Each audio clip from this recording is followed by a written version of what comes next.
Hello and welcome to the Absolute Beginner Guitar Lesson Series. My name is Oliver and today's lesson is lesson number 26. But before I go any further, I just want to take a minute to thank those who have subscribed to the channel and thank those who've liked the videos and let them know that people watching these videos and hopefully people getting something out of these videos is really the only motivation that I have to keep me going. So you're watching the videos, and those who like or subscribe, I want to say thank you to, because that's fueling me to keep this going. And I also want to say thank you to anyone who's watched any of these videos. I mean, even if it's not your cup of tea, maybe I'm mistaken, but I believe the more people that watch these videos, the more chance there is that other people are going to maybe have one of these videos show up when they search for beginner guitar lessons. But I don't want to spend too much time on the preliminaries. I do want to say this to those who have been watching these lessons and working to learn this stuff. You should commend yourself for taking the time and putting the energy in to trying to learn these things. And please understand that even though you may actually struggle to play some of these things, as long as you are learning what you need to do, it's just a matter of time before you get good at it. So don't lose heart, keep the faith, do not pass judgment on your playing, and don't try to compare yourself to others, because no one should really try to be someone else. You really need to discover what's you and the greatness of what is you. So I guess that's about it. Hope you have your guitar out, tuned to standard pitch. And I hope you have a notebook or a binder, or at minimum a piece of paper and something to write on in case you want to take notes. And if you have notes from previous lesson, now's the time to get those out, just in case you want to refer to those notes. So today's lesson is a second in a series of lessons that are on playing triads or 3-note chords on 4 strings. So there's a couple things we got to sort of get straight here. We are using 4 strings, however we are still playing 3-note chords. So if we have 4 strings and 3 notes, it stands to reason that one of those notes is going to be repeated, and that the additional note will be an octave of other notes that we've been playing in the triad. So last week we kind of looked at the triads that had B in their root note. Today what we're going to do is we're going to look at triads that have the E string and the G string in their root notes. And let's get into it. I want to start out with the triads that have their root notes on the E string. So the first triad I want to look at is I want to look at our E major triad. So let me just review that. The 3-note version with the root note on the E string. Starting with the G string, we're playing the note at the 1st fret of the G string, and that is the G sharp note, excuse me. And we're playing the B string open, that's the B note, and we're playing the E string open, that's the E note. And at this point I just want to stop and just say very quickly that we're learning fingerings for these chords, and we're learning the names of the chords. The next level that we want to get to is we want to learn the notes of the chords, because once we know the notes of the chords, it becomes a lot easier to come up with chords.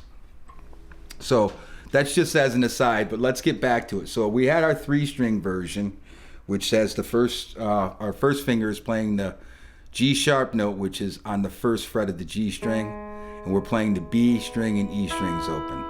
So that's our 3-string version of this. And what we want to do with these chords is the note that we're going to add on our D string is going to be an octave lower than the root note, which is on the E string. And there's something that I want to point out for those who didn't watch the last lesson, and those who may be tuning into these lessons for the very first time. And this is a fact that for every note we can play on the E string, and by E string I mean the first string, the high E string as it's sometimes called, we can find a note that's an octave lower on the D string 2 frets higher. So if we have an open E string, we can find the E that's an octave lower on the D string at the 2nd fret, because the 2nd fret is considered to be 2 frets higher than the root note.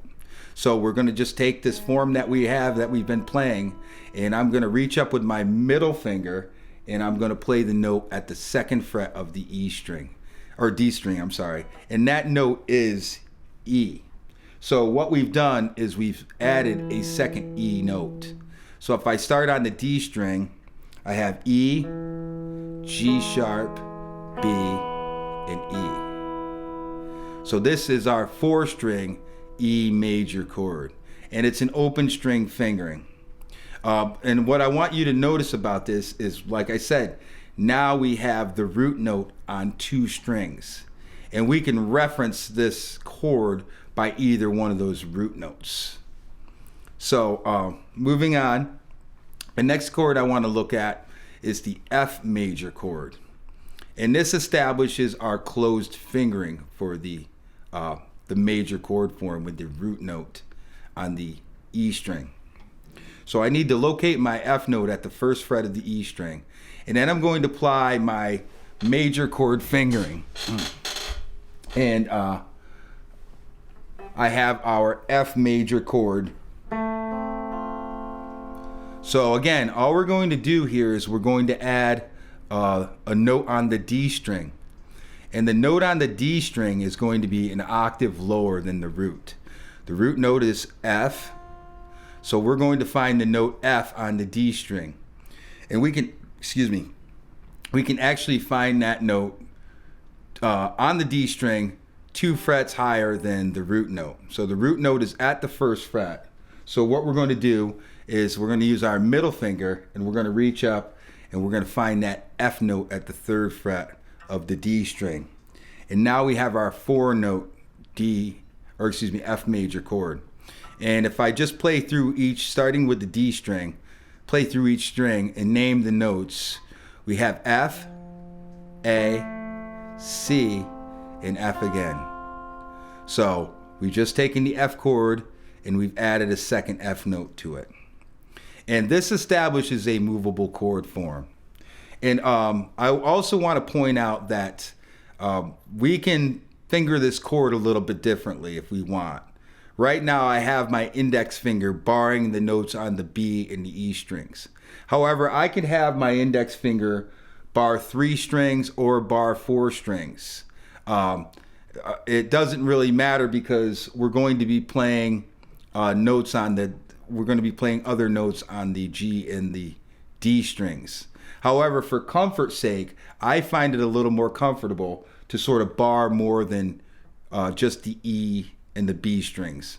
So that was just something that I wanted to let you know. As long as you can find a way to play the notes that you need to play, then you can play the chord. And as I said, this establishes our movable chord form. So from here, we have F, and we can just follow the root note. We can either follow it on the E string or on the D string because it's the same. So from there we have G, and then we have A, B major, C major, and so on and so forth. So those are our 2 major chord fingerings. And so now let's go to the minor chords. And before we do anything, I want to just, as an aside, I left out a chord when we were studying our chords that have the root notes on the G string. And I just want to show you this chord right now. We're going to use the D string, the G string, and the B string. Okay? So starting with the D string, I can play the D string open, or really quickly, just so that you know this, the notes of our chord G major are G, B, and D. So those are the 3 notes we need. So I can play the D string open, that gives me the D. And then I can play the G string open, and that gives me the G. And then I can play the B string open, and now I have the notes of my chord. And that would be the 3 string version. However, what we want to do is we want to add a 4th string. So for this chord, in the G major chord only, because we have open strings in it, we're going to add the G note at the 3rd fret of the E string.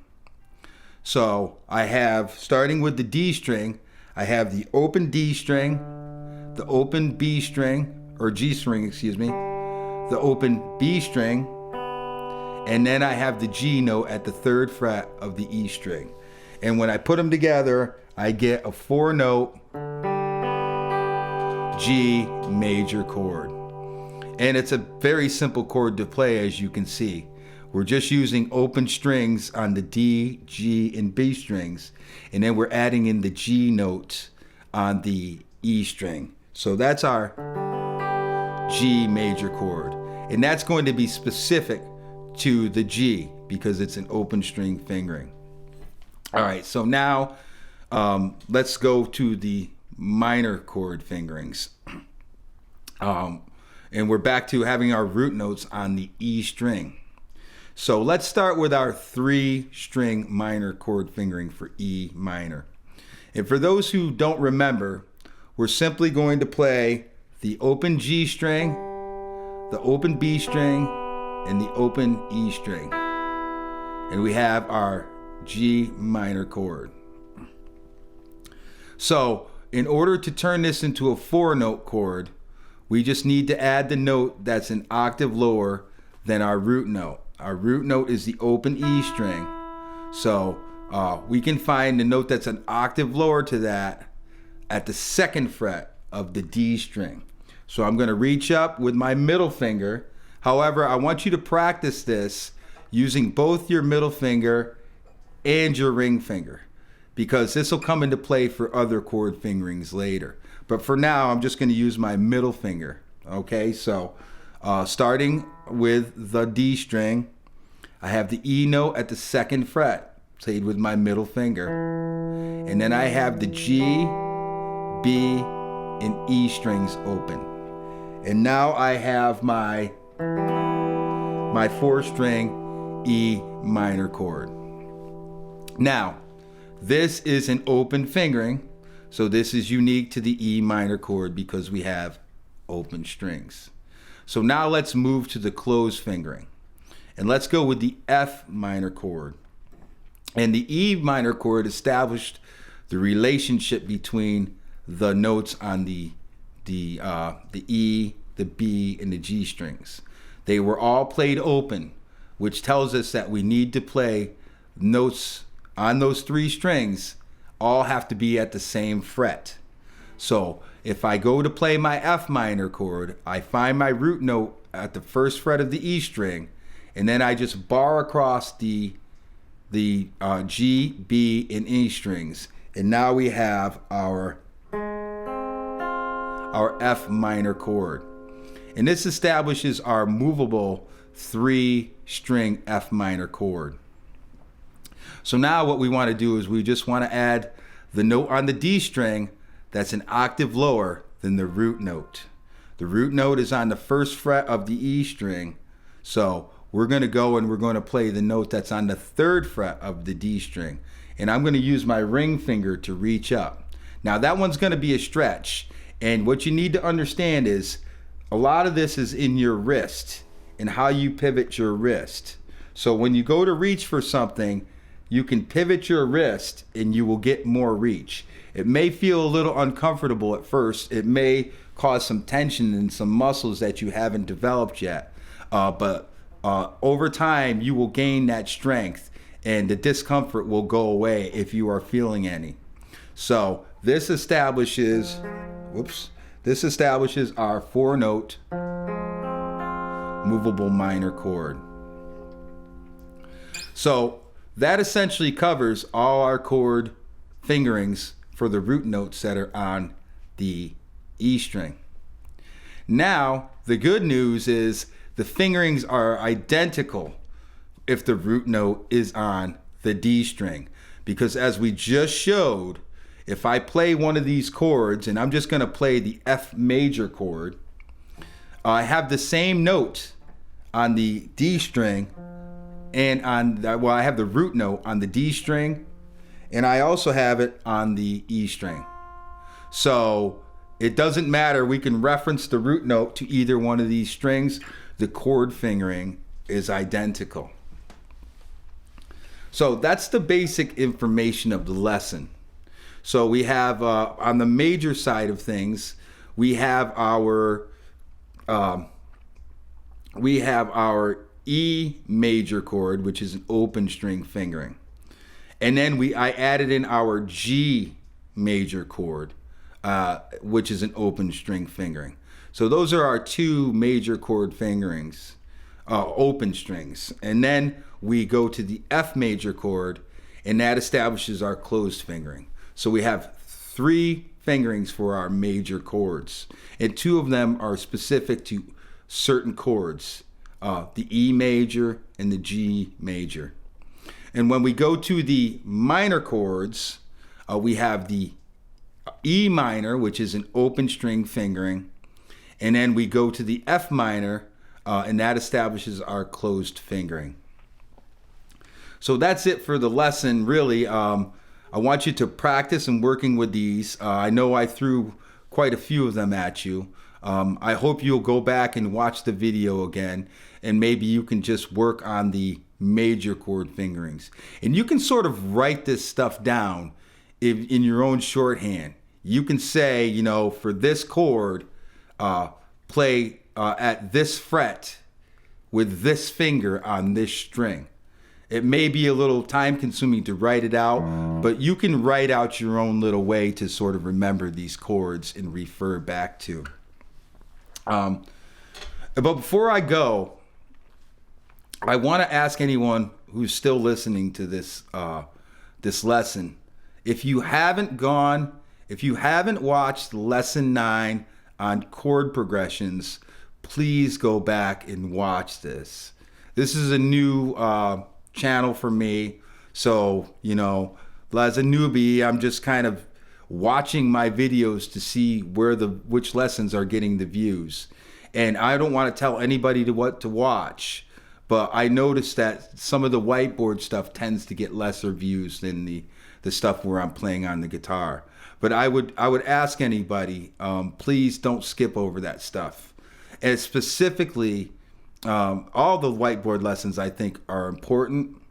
However, some are a little bit more academic, and others I think we can find a more practical use for immediately. And the video on chord progressions is one that should not be missed, because songs are made up of chord progressions, which are groups of chords played together. And we sort of explain that, and we also take a look at many chord progressions that are used. Now, it's not an exhaustive list. There's plenty more that I don't have on the list. However, I think a person could benefit from writing down these chord progressions and adding that to your playing, because I can't overstate the value of practicing these chord progressions, because these are changes that you're going to see frequently when you get into playing songs. So it's good to get used to them. And for those who are practicing chord progressions, I just want to state that, remember, The key of C major is just the beginning.